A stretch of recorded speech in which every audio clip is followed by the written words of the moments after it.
오늘 여러분 우리는 어버이 주일로 하나님 앞에 우리가 모였는데요. 사실 우리 기독교처럼 효를 강조하는 그런 종교는 없는 것 같습니다. 오늘 우리가 읽었던 이 성시교독에도 보면요, 첫 번째 내 부모를 공경해라 이런 말씀으로 시작을 합니다. 여기까지는 부모를 공경해라 라고 하는 이 말씀, 여기까지는 우리 기독교뿐만이 아니라 유교라든지 불교라든지 타 종교들도 많이 얘기하는 그런 말씀입니다. 그런데 다른 종교는 여기가 다예요. 근데 우리 기독교는요, 한 걸음 더 나아갑니다. 한 걸음 더 나아가서 뭐라고 말씀하시냐면 출애굽기 21장 15절 말씀 올려주십시오. 자기 아버지나 어머니를 치는 자는 반드시 죽여라. 부모를 치고 부모를 욕되게 하는 사람은 죽여라. 뿐만 아니라 신명기 21장 18절 말씀 쭉 올려주십시오. 사람에게 완악하고 패역한 아들이 있답니다. 자, 패역한 아들이 있어요. 그의 아버지의 말이나 그 어머니의 말에 순종하지 않고 부모가 징계해도 순종하지 않는 그런 아들이 있습니다. 19절 그의 부모가 그를 끌고 성문에 이르러 그 성읍 장로들에게 나아가서 20절 그 성읍 장로들에게 말하기를 우리의 이 자식은 완악하고 패역하여 우리 말을 듣지 아니하고 방탕하며 술에 잠긴 자라 하면, 그러면 이제 아들을 어떻게 하라고요? 21절 그 성읍의 모든 사람들이 그를 돌로 쳐 죽여라. 한마디로 여러분, 이 부모의 말에 순종하지 않는 자식은 필요 없으니까 차라리 돌로 쳐 죽여라. 여기까지 성경은 말씀합니다. 이 부모에 대한 효에 대해서. 부모에게 효도하지 않는 사람은 인간도 아니라는 말이죠. 그러니까 죽여도 된다. 참 무서운 말씀까지 하고 있는 성경의 구절을 우리가 볼 수가 있는데, 그러면 성도 여러분, 이처럼 하나님께서 효를 강조하는 이유가 무엇일까요? 부모를 공경해라 여기까지 말씀하면 참 좋겠는데 공경하지 않고 오히려 공격하는 자식이 있다면, 부모의 말에 순종하지 않는 자식이 있다면 오히려 그를 쳐 죽여라 말씀하실 정도로 이처럼 효를 강조해서 말씀하신 이유가 무엇일까요? 결론부터 말씀드리면, 눈에 보이는 부모를 공경하지 않는 사람은 눈에 보이지 않는 하나님을 바르게 공경할 수 없기 때문입니다. 아니, 눈에 보이는 부모를 공경하지도 못하면서 눈에 보이지 않는 하나님을 어떻게 공경할 수가 있겠습니까? 보이는 부모님을 제대로 공경할 줄 알아야 보이지 않는 하나님도 공경할 줄 알기 때문입니다. 비슷한 말씀이 있습니다. 요한 1서 4장 20절 말씀. 이거는 우리 다 함께 한번 읽어보시겠습니다. 누구든지 하나님을 사랑하노라 하고 그 형제를 미워하면 이는 거짓말하는 자니 보는 바 그 형제를 사랑하지 아니하는 자는 보지 못하는 바 하나님을 사랑할 수 없느니라. 여러분, 저 말씀에는 형제라고 나와 있는데요, 형제 대신에 부모라고 하는 말을 넣어서 한번 읽어보십시오. 누구든지 하나님을 사랑하노라 하고 그 부모를 미워하면 거짓말하는 사람이랍니다. 부모를 사랑하지 않는 자는 보이지 않는 하나님을 사랑할 수 없기 때문이다 라고 말씀하고 있는 겁니다. 그렇기 때문에 우리는 육신의 부모님께 효도를 해야 됩니다. 하나님께 제대로 공경하기 전에 우리는 눈에 보이는 부모님께 먼저 제대로 공경할 줄 알아야 되는 겁니다.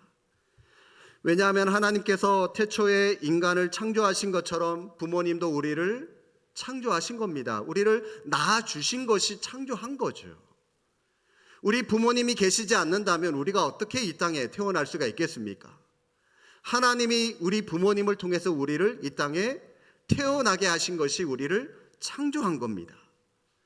하나님이 우리를 돌봐주신 것처럼 부모님이 우리를 돌봐주시고 키워주셨을 뿐만이 아니라 하나님이 우리를 사랑하신 것처럼 부모님도 우리를 사랑하시기 때문입니다. 그래서 성경은 종종 어머니의 사랑을 아가페 사랑, 아가페가 무슨 뜻인지 아시죠? 하나님의 사랑, 아가페, 우리 인류를 향하신 하나님의 사랑, 그것이 아가페 사랑인데, 이처럼 하나님의 사랑이 곧 우리 어머니의 사랑이다라고 성경은 비유해서 말씀하고 있는 겁니다. 그래서 유대인들의 지혜서라고 할 수 있는 탈무드에 보면 이런 말이 있습니다. 하나님이 눈에 보이지 않으시잖아요. 영적인 분이시기 때문에 하나님이 직접 이 땅 가운데 오셔서 우리를 찾아오셔서 우리에게 밥을 쥐어주시고 우리를 교육하고 우리에게 직접 훈계할 수 없기 때문에 그 대신 누구를 보내주셨냐? 바로 어머니를 보내주셨다. 따라서 어머니의 손이 있는 곳이 하나님의 손이 있는 곳이고, 어머니의 발이 가는 곳이 하나님의 발이 가는 곳이고, 어머니의 마음이 있는 곳에 하나님의 마음도 있다. 이것이 탈무드에 기록이 되어 있는 내용입니다. 성경에서 이처럼 어머니를 하나님으로 알고 잘 믿고 따랐던 사람을 들라고 한다면 여러분은 누가 떠오르십니까? 한 여인이 떠오를 겁니다. 아마 많은 분들이. 바로 룻이라고 하는 여인이 있습니다. 시어머니 나오미가 자신의 고국으로 돌아가면서 남편을 여인 그 며느리 룻에게 이런 말을 하죠. 며느라, 이제 너 친정으로 돌아가서 새로운 사람을 만나서 새롭게 살아가라. 그렇게 네 살 길 걸어가라고 강권하게 권합니다. 그랬더니 룻이 어머니에게 뭐라고 말합니까? 룻기 1장 16절과 17절 말씀입니다. 룻이 이르되 내게 어머니를 떠나며 어머니를 따르지 말고 돌아가라 강권하지 마옵소서. 어머니께서 가시는 곳에 나도 가고 어머니께서 머무시는 곳에서 나도 머물겠나이다. 어머니의 백성이 나의 백성이 되고 어머니의 하나님이 나의 하나님이 되시리니 어머니께서 죽으시는 곳에서 나도 죽어 거기 묻힐 것이라. 만일 내가 죽는 일 외에 어머니를 떠나면 여호와께서 내게 벌을 내리시고 더 내리시기를 원하노라. 여기서 우리는 내가 죽어도 어머니와 같이 죽고 살아도 내가 어머니와 같이 살겠습니다. 남편을 잃고 자식을 잃은 이 불쌍한 시어머니를 내가 끝까지 모시겠습니다 라고 말하는 이 지극한 효심을 볼 수가 있는데, 여러분, 하나님께서 이런 여인을 어찌 축복하지 않을 수가 있겠습니까? 비록 아무것도 가진 것이 없는 이방 여인이었지만 홀로 된 시어머니와 함께 베들레헴으로 돌아온 이 룻은 하나님의 축복으로 보아스라고 하는 그런 사람을 만나게 됩니다. 그리고 아들 오벳을 낳게 되죠. 그래서 이 여인은 훗날 다윗의 할머니가 됩니다. 그리고 더 훗날 예수님의 족보에 오르는 그런 큰 영광을 얻게 됩니다. 어머님을 하나님 모시고 섬긴다면 하나님께서 그에게 어떤 복을 주시는지 우리에게 잘 보여주고 있는 그런 말씀이 될 겁니다. 자, 여러분, 오늘 창세기 9장 말씀, 오늘 본문으로 한번 들어가 보면 이 말씀은 우리가 너무나도 잘 알고 있는 내용일 겁니다. 홍수로 모든 인류들이 다 죽어버렸습니다. 사람들이 다 죽어버렸어요. 이 넓은 이 세상에 오직 노아와 노아의 세 아들, 그의 가족들밖에 남지 않았습니다. 함께 노아는 이 아들들과 농사를 지었어요. 포도 농사를 지었습니다. 그리고 그 포도를 가지고 포도주를 담궜습니다. 사실 조금 전에도 말씀드렸듯이 홍수 이후에 모든 사람들이 다 죽어버렸기 때문에 노아에게는 친구가 단 한 명도 없었습니다.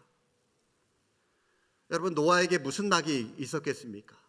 기껏 농사나 짓고 그 농사로 얻은 열매를 가지고 먹고 또 이 포도가 있으면 포도주를 짓고 기껏 여러분 그거 혼자 먹고 마시는 것 외에 무슨 큰 낙이 있을 수가 있겠습니까? 어김없이 그날 어느 날 노아는 이 포도주를 혼자서 한 잔, 두 잔 기울기 시작합니다. 그러다가 너무 많이 마시는 바람에 술에 골아 떨어지게 됩니다. 문제는 이 장막에서 혼자 술을 마시다가 이 포도주를 마시다가 하체를 부끄럽게 드러내놓고 잠들어 있었다는 겁니다. 여러분, 그 당시 고대에 옷이라고 하는 것이 제대로 있었겠습니까? 그냥 속옷, 겉옷 개념이 뭐가 있겠습니까? 천조가리 하냐 그냥 둘둘 치마처럼 둘둘 마르고 다니는 거, 이게 옷 전부라고 할 수가 있겠죠. 그러니 여러분 잠시 이 누워 있었을 때 술에 골아 떨어져 있었을 때 이 말려 있는 그 틈 사이로 하체가 드러나게 되었던 것이죠. 그 모습을 노아의 세 아들 가운데 둘째 아들인 함이 보게 됩니다. 얼른 이불을 가져다가 아버지의 하체를 가려주든가 덮어서, 아니면 아버지를 흔들어 깨워서 다른 옷으로 좀 갈아입을 수 있도록 도와드렸다면 얼마나 좋았겠습니까? 그런데 함은요, 이 아버지의 허물을 보고 곧바로 나와서 자기 형제들에게 아버지의 허물을 들춰내며 알립니다. 막 흉을 봅니다. 27절 하반절에 보면 이 함이 그의 두 형제에게 알렸다라고 하는 이 말씀이 있는데, 이 알리다라고 하는 말, 이 히브리어 원어의 뜻은 누설하다, 해설하다 그런 뜻입니다. 즉 함은 이 아버지의 상황을 마치 해설하듯이, 해설자가 경기 중계를 해설하듯이 자세하게 말하면서 공개적으로 소문을 냈던 겁니다. 형제들, 우리 아버지 지금 노망 나신 것 같아. 아버지가 요즘 왜 저러시는지 몰라. 정말 저 나이 먹고 지금 주책이셔. 지금 술에 취해서 하체를 다 드러내놓은 채로 지금 주무시고 계셔. 어떻게 해야 돼? 그러면서 막 떠벌리고 있는 거예요. 아마도 함은 다른 두 형제가 자기 생각에 동조하기를 기대하면서 그렇게 형제들에게 말했을 겁니다. 그런데 이 노아의 다른 두 아들 셈과 야벳은 달랐습니다. 함으로부터 그 소식을 듣자마자 그들은 얼른 옷을 준비해서 아버지가 있는 장막으로 뛰어들어갑니다. 그리고 장막에 들어갈 때 아버지의 그 부끄러운 모습을 보지 않으려고 뒷걸음쳐 들어갑니다. 뒤로 들어가요. 그리고 그 가져간 옷을 그 하체 위에 덮어드립니다. 나중에 노아가 술이 깨서 자기의 세 아들이 자기에게 한 행동을 알게 됩니다. 노아는 아들들이 보여준 그 모습에 따라서 그들에게 복을 선언하기도 하고 화를 선언하기도 합니다. 사랑과 존경의 마음으로 아버지의 허물을 덮어주었던 셈과 야벳에게는 축복의 말씀을 선포했지만, 그러나 아버지의 권위를 무시하고 아버지의 명예를 실추시킨 함은 저주를 받았습니다.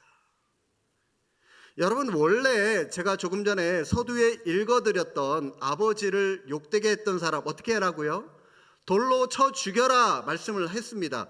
원래 여러분 많은 인류들이 있었다면 이 함은 돌로 쳐 죽임을 당했어야 돼요. 그런데 여러분, 이때는 사람들이 다 죽고 난 이후에 노아의 식구들밖에 없었기 때문에 돌로 쳐 죽이는 그런 단계까지는 가지 못하고요. 또 그런 말씀도 없었고요.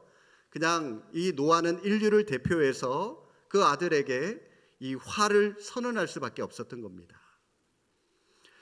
우리는 오늘 본문의 말씀을 통해서 효에 대한 원리, 이 중요한 몇 가지의 말씀을 발견할 수가 있는데, 먼저 우리의 부모님도 얼마든지 실수할 수 있다는 것을 알아야 됩니다. 우리 부모님, 여러분 이 슈퍼맨 아닙니다. 우리 어머니 원더우먼 아닙니다. 우리와 똑같은 사람입니다. 연약한 인간이에요. 얼마든지 우리 부모님에게도 허물이 있을 수 있습니다. 실수할 수 있습니다. 이걸 인정하셔야 됩니다. 사실 여러분, 이 노아가 얼마나 훌륭한 사람이었습니까? 모든 사람들이 홍수로 심판받았을 때 하나님은 노아의 믿음 때문에 노아와 그의 가족에게 구원이라고 하는 은혜를 베풀어 주셨습니다. 창세기 6장 9절 말씀에 보시면 하나님께서 노아를 뭐라고 평가하시냐면, 이것이 노아의 족보라 말씀을 하시면서 노아는 의인이다. 노아는 당대의 완전한 자다. 그는 하나님과 동행하는 사람이다 라고 하나님께서 말씀하셨습니다. 이처럼 노아는 하나님도 인정한 의로운 사람이고요, 당대의 완전한 사람이고 하나님과 동행하는 사람이었습니다. 그런데 이런 노아도 오늘 본문의 말씀과 같이 실수하지 않았습니까? 그토록 훌륭한 노아였지만 하나님도 그의 믿음을 인정했지만 그도 한순간에 허물이 있었습니다. 실수했습니다. 어디 노아만 그렇습니까? 믿음의 조상인 아브라함, 사랑하는 아들 이삭을 하나님의 말씀대로 제단에 바치는 그 믿음으로 큰 축복을 받았지만, 그도 인간적인 생각으로 내 아내가 사라가 나이가 많은데 어떻게 아이를 낳을 수 있겠어? 아이를 낳지 못할까 봐 여종 하갈을 통해서 이스마엘이라고 하는 아들을 낳게 되죠. 기근으로 애굽에 내려갔다가 애굽 왕 바로에게 아내가 너무 예쁘니까 아내를 빼앗길까 봐 내 누이입니다 거짓말을 하기도 했습니다. 그리스도의 모형이며 이스라엘 백성들이 가장 존경하는 다윗 왕, 자기 부하 우리아의 아내 이 밧세바를 취하고요, 그 사실을 숨기려고 살인까지 저질렀던 사람이 다윗이었습니다. 이렇게 여러분, 인간은 완벽하지 못합니다. 인간은 다 실수가 있고 죄가 있습니다. 완벽한 인간은 아무도 없습니다. 그래서 성경은 의인은 없나니 하나도 없다라고 로마서에서 아예 선언하고 있는 겁니다. 하물며 여러분, 우리의 부모님께 왜 실수가 없겠습니까? 이 세상에 자녀 앞에서 완벽할 수 있는 부모 아무도 없습니다. 우리 부모에게도 얼마든지 허물이 있을 수 있다는 사실을 여러분들 아셔야 되는 겁니다. 부모님의 잘못이 보이면 아니 어떻게 그럴 수가 있어, 여러분 그런 생각부터 하지 마시고, 그래 우리 부모님도 그렇게 말씀할 수 있지, 그렇게 행동하실 수 있지, 그러면서 여러분 우리가 이해하고 살아가셔야 되는 겁니다. 그렇게 해야만 우리는 부모님과의 바른 관계를 유지하면서 살아갈 수가 있는 것입니다. 거듭 말씀드리지만 이 세상에 완벽한 부모 단 한 사람도 없습니다. 부모가 여러분들에게 잘못을 했건 없건, 훌륭한 부모님이든 아니든 자기 부모를 공경하라, 이 하나님의 명령이 있습니다. 자격 조건 따지지 마시고 부모는 부모라고 하는 이유 때문에 우리가 공경해야 한다라고 하는 것입니다. 아마 여러분, 우리 가운데 특히 아버지에게 매를 맞고 살아오시면서 아버지 그러면 치를 떨 정도로 이 아버지를 용서하지 못하고 살아온 그런 성도들도 혹 있을 겁니다. 그럴지라도 여러분, 용서해 주십시오. 용서하지 않고 원망 속에 살아가는 것, 실은 용서하는 것보다도 훨씬 더 힘든 일입니다. 용서하는 게 더 차라리 쉬워요. 왜냐하면 용서 속에 기쁨이 있고 참된 평안이 있기 때문입니다. 거듭 말씀드리지만 우리 부모님 신이 아니에요. 연약한 존재입니다.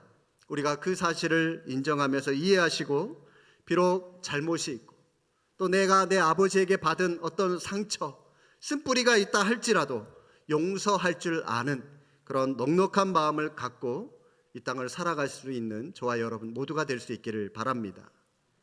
그리고 여러분, 우리 부모님에게 어떤 허물이 보일 때는 이 셈과 야벳처럼 이 노아의 이 하체를 다른 그 옷을 가져가서 그 허물을 덮어줬던 것과 마찬가지로 우리가 보다 더 적극적으로 부모님의 실수를 덮어드릴 수 있어야 되는 겁니다.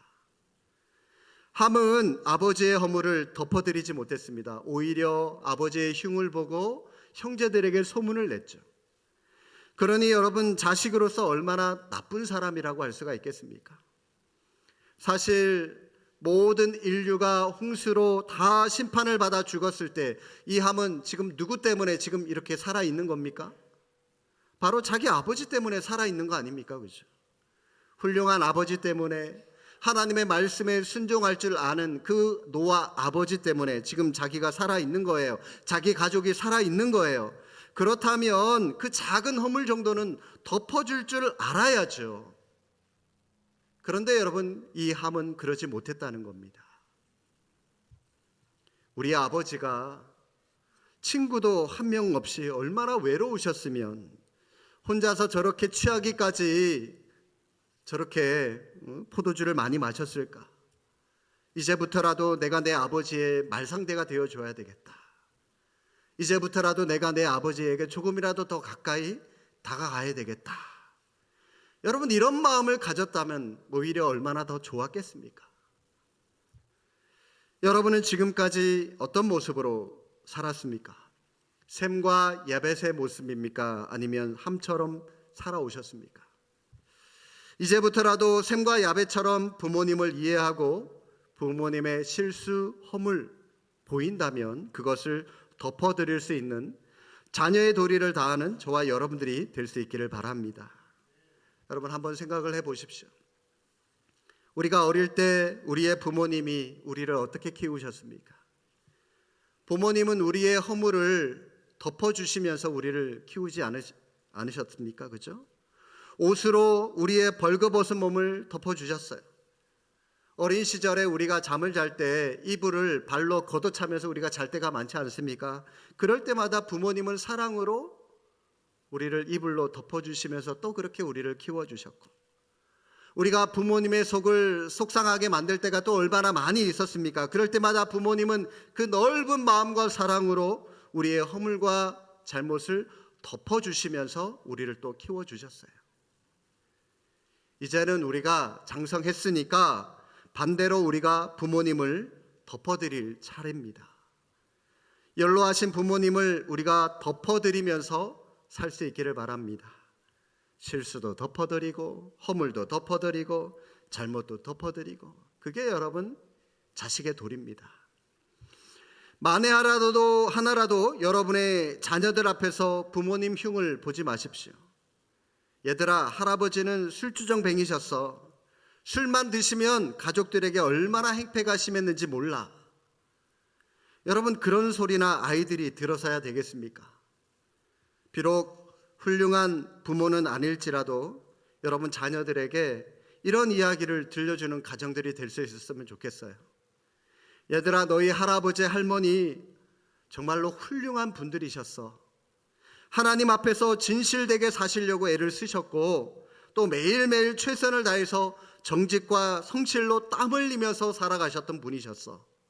너 그런 할아버지 만난 것, 너 그런 기도하는 할머니 만난 것, 네 인생의 최고의 하나님의 축복이야. 너 그거 인정하면서 살아가야 돼.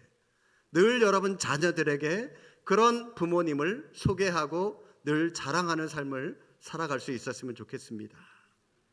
부모를 사랑하고 부모를 진심으로 공경하는 마음을 가질 때에 우리의 자녀들도 그 마음을 본받는 겁니다.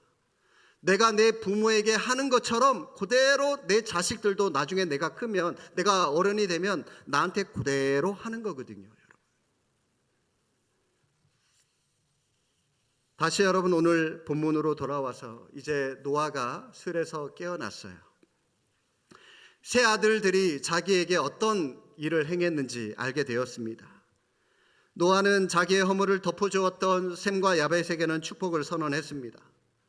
그러나 아버지의 권위를 무시하고 아버지의 명예를 땅에 떨어뜨린 함에게는 화를 선언하게 되는데, 자, 그런데 여러분 이 화를 선언한 대상을 한번 보시기 바랍니다. 25절 말씀 보십시오. 25절.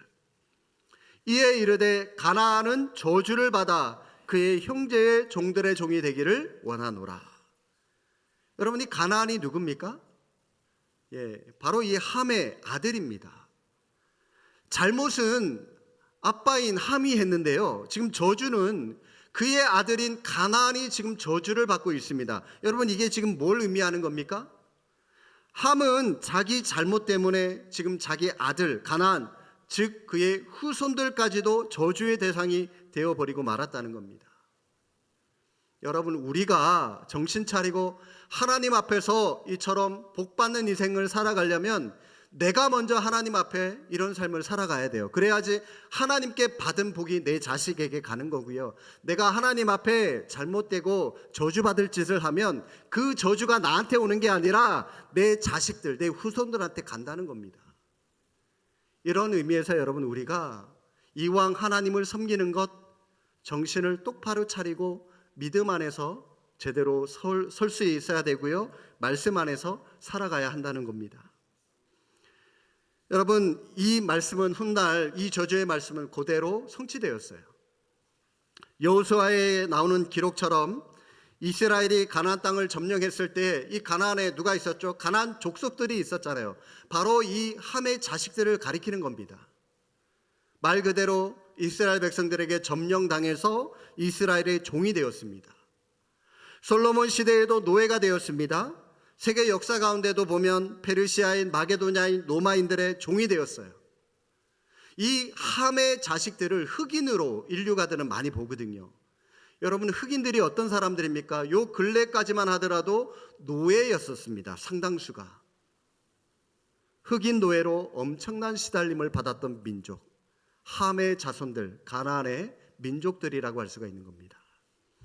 그러나 아버지에 대한 사랑과 존경의 마음으로 아버지의 허물을 잘 덮어드렸던 셈과 야벳은 큰 축복을 받았습니다. 26절, 셈의 하나님 여호와를 찬송하리로다. 가나안은 셈의 종이 되고 하나님이 야벳을 창대하게 하사 셈의 장막에 거하게 하시고 가나안은 그의 종이 되게 하시기를 원하노라.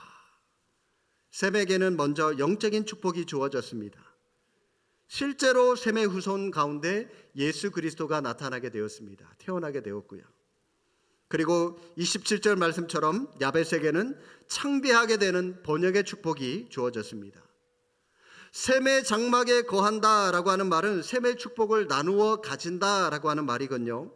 셈의 복이 야벳에게도 나누어졌다라고 하는 것입니다. 이 예언도 훗날 그대로 성취되었어요. 셈의 후손인 아브라함의 가계를 통해서 메시아가 나타났습니다. 구원의 축복이 나누어졌어요. 그리고 훗날 사도 바울이 아시아에서 2차 전도 여행 때 복음을 전하려고 했지만 성령님이 막으시고 마게도냐로 건너가서, 유럽으로 건너가서 복음을 전하라 말씀하지 않았습니까? 그 유럽이 바로 이 야벳의 후손들이 살고 있는 땅이었습니다. 이렇게 기독교는 셈과 야벳의 후손들이 있는 중근동 지역과 그리고 유럽 지역으로, 그 지역을 중심으로 해서 전 세계의 복음이 나누어지는, 오늘 이 말씀이 성취되는 그런 삶을 살아가게 된 겁니다. 셈과 야벳처럼 부모님을 이해하고 사랑하고 부모에게 어떠한 허물이 있다 할지라도 그것을 감싸주며 덮어줄 줄 아는 자식된 도리를 우리 모두 다 할 수 있기를 바랍니다.